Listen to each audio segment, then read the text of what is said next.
Welcome to How I Got Good at Guitar. Hopefully you enjoyed that intro. Today's video we're covering how to use chromatic notes. This is something that's quite confusing when you don't really know what's going on with chromaticism, but we're going to solve that today. If you don't know who I am, I help intermediates become advanced players.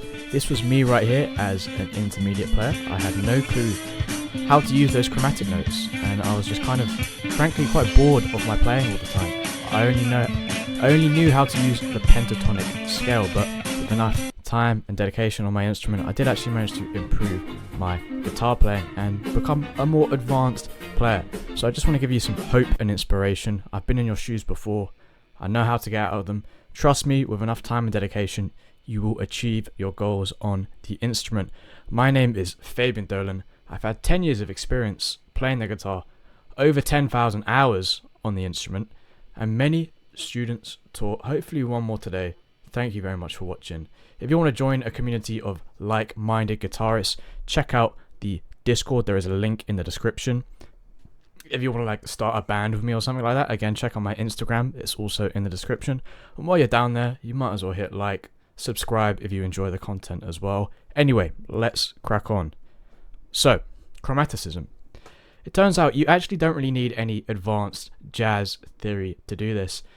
Jazz players use chromaticism a lot, which kind of makes people think that it must be an advanced concept. And today I'm going to crack the puzzle for you. I'm going to crack the code. It's going to be a lot easier to be able to incorporate this technique into your playing. But first, why do we want to use chromaticism? Well, music is all about tension and release. And chromaticism is a brilliant way to add tension into our playing, right? The ability to build tension and then release it is what makes a musician exciting to listen to. So today we're going to look at two approaches to make our playing more exciting to listen to with chromaticism. And when we use chromaticism with our scale shapes and our triad shapes, we're going to add in more tension. So we have two approaches that I'm going to be able to show you today in this video. So we're going to look at the B minor pentatonic. That's around the 7th fret to the 10th fret. Hopefully you're familiar with the very first position. If not,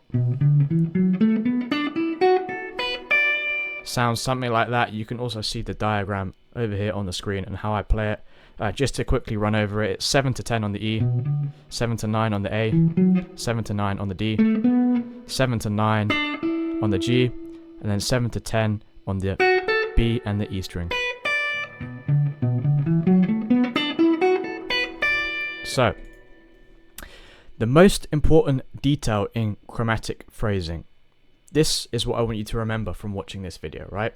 This is going to make it so much easier to understand. It's going to be so much less confusing when adding in our chromatic notes when we understand this, right?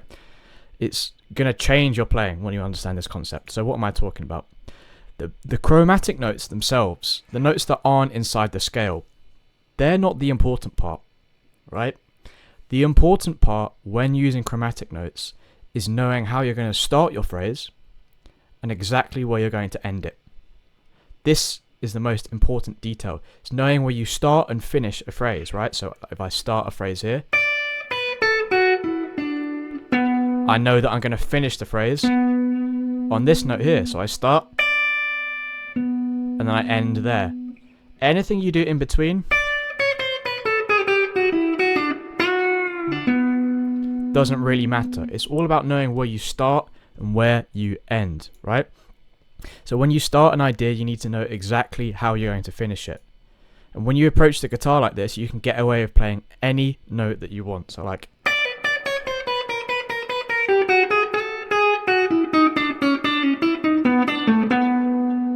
again, that was me kind of overemphasizing the effect. It probably doesn't sound too good, but it's the idea of how you want to approach starting and ending your phrase is what I want to get across here. This is the important part, right? I didn't play the most groundbreaking phrase right there, but literally you can play any note you want in between. It's about how you finish and where you start. So we're going to look at, again, this B minor pentatonic, and we're going to figure out how to start and how to end by using this little diagram that I've provided for you here. So you can see that I've colored it, right? We have our root notes, which is B minor. So we're going to play the note B, and that's going to be on the 7th fret, the 9th fret, the 7th fret of the E, low E, the 9th fret of the D string, and the 7th fret of the high E string. So ideally, we want to start or end on a root note. And the scale notes, this is where the release happens.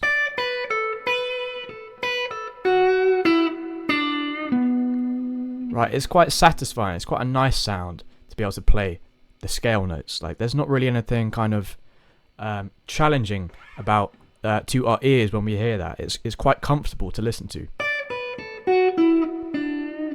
It's like satisfying to hear it.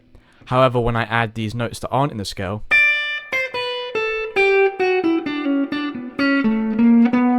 you can hear these like... It's very tense when I play the notes that are outside of the scale. You can hear that sounds quite ugly, and that sounds quite resolved. It's tension. It's the tension and release. So, I want you to pause this video, look at this diagram that I've shown for you here. You're going to start on a root note. You're going to start on any of those root notes. You're going to play anything you want in between. And then end on another root note as well.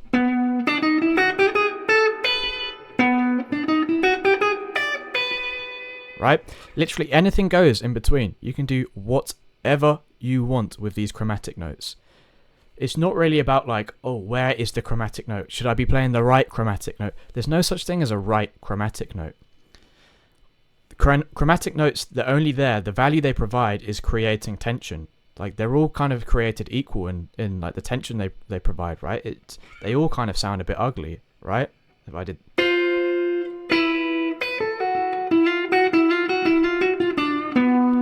It doesn't matter what chromatic note you play. It's not like you need to learn a new scale. Although there are some like bebop chromatic scales if you really want to get into like some jazz stuff and kind of deep dive into the advanced stuff. There are chromatic scales. However, when we're figuring out how to use them, the important part isn't knowing a chromatic scale. It's knowing how to use chromaticism. And to use chromaticism, we have to add it in between where we are going to start and finish. So, make sure you do this exercise. Pause the video right here. Play a phrase in the B minor pentatonic. Start on a root note, and then play whatever you want in between. Anything goes, right? Just as long as it sounds a bit tense and you can resolve it into these scale notes. And then finish on the root note. So, this is how we do that with our scale, right? We just need to figure out the shape of the scale. And then just fill in the blanks in between. Right? Again, how you do this is completely up to you. You could like bend and finish the phrase by bending. You could slide into notes.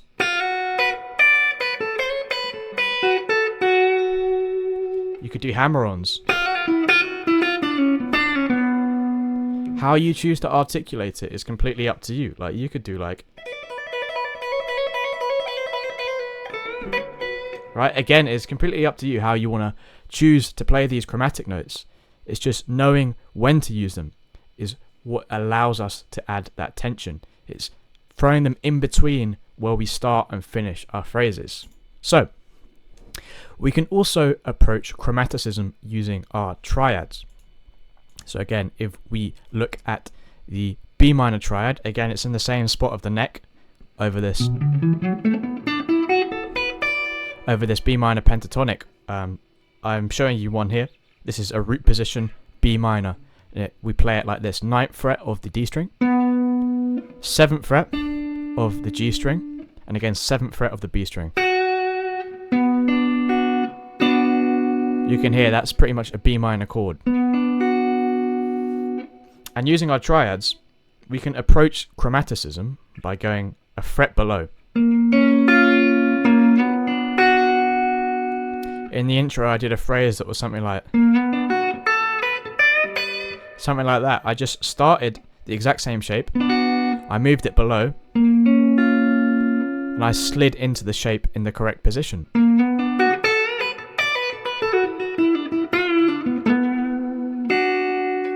There's not really like any kind of advanced things going on. It's just you're taking a shape, you're purposely going a fret below that is like wrong. It clashes. It adds that tension when we play it in the wrong position. And we just slide it into the correct place. And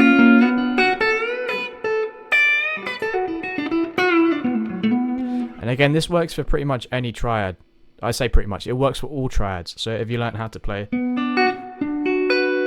this B minor in its first inversion, and again you can start mixing that up by adding it into the scale as well, so you can blend between the two of them. Like, that's going to sound quite jazzy, kind of like this jazz fusion type of sound. And again, you can use this in your blues playing as well, right? It's also kind of bluesy when you do that kind of stuff. And it's going to kind of get you out of a rut when you figure out how to play this. It's going to break you out of just playing the basic pentatonic stuff. And again, that's cool, but we want to be able to do more than just that. We want to be a more complete player. There's nothing wrong with just playing pentatonics, but you should be able to do more than that as well. You should be able to have multiple tools at your disposal to be able to make your music sound interesting. And yeah, the chromaticism is a brilliant way to add a bit of tension into your playing. So yeah, try this approach as well. Pause the video, try and create a phrase where you play this triad, a fret below, and then slide up. And again, how you choose to articulate this is completely up to you. You could hammer on, or you could slide. I don't know what tapping would be like. Yeah, I don't really know what tapping would be like.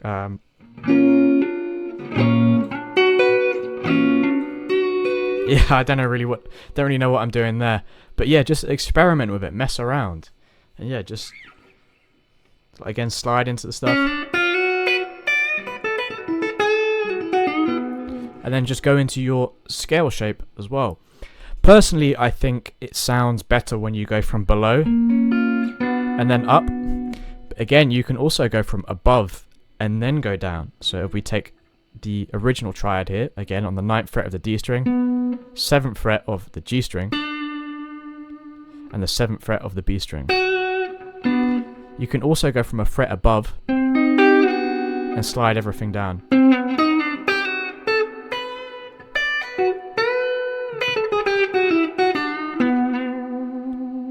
Again, like I said earlier, like slide.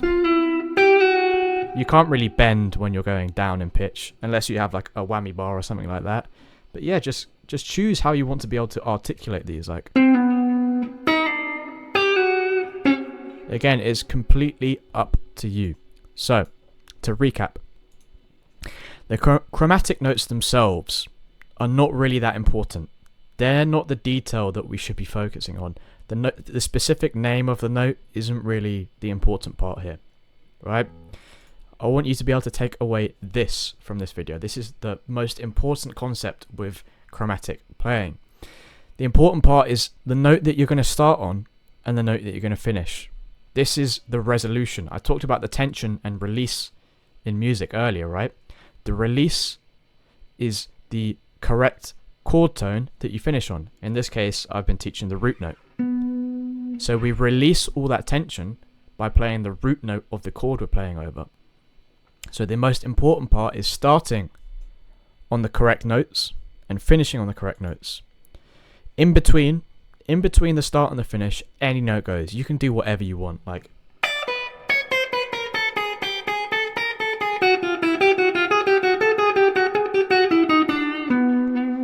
again, I'm like overdoing it to try and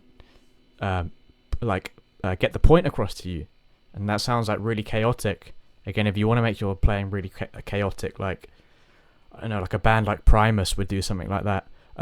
You can do that if you want, but if you want to be more subtle with it, you can be subtle as well, just to use less chromaticism, add less tension, like. Again, you don't have to do much, only adding like one chromatic note if you feel like. This is something I like to do a lot, is just, I kind of pull off with 2 fingers, and that just adds in a slight bit of chromaticism, not too much, but it's just a tiny little touch to articulate your phrase, which is more interesting than just going. There's slight tiny detail, it's really small, but when you figure out how to incorporate this into your playing, it can actually add a lot and make you sound a lot more, hopefully, professional. It's going to change your playing and kind of advance your playing quite a bit. This has been how I got good at guitar. If you still suck after this lesson, you can't incorporate this technique into your playing, don't struggle alone. Book a call with me. There is a link in the description. I'm going to be teaching you how to become an advanced player, and you have my word that I'm not stopping until you become advanced. I'm here to deliver you the results. So if that sounds like something that excites you, go ahead, check out the description and book a call with me. Thank you for making it towards the end. There is another video that you can watch over here. Respect for making it. You're in the top 1% of guitarists because you've got a good attention span. And if you like this video, feel free to subscribe for more high quality guides. Again, check out the Discord. Also, message me on Instagram if interested. Sweet. Take care.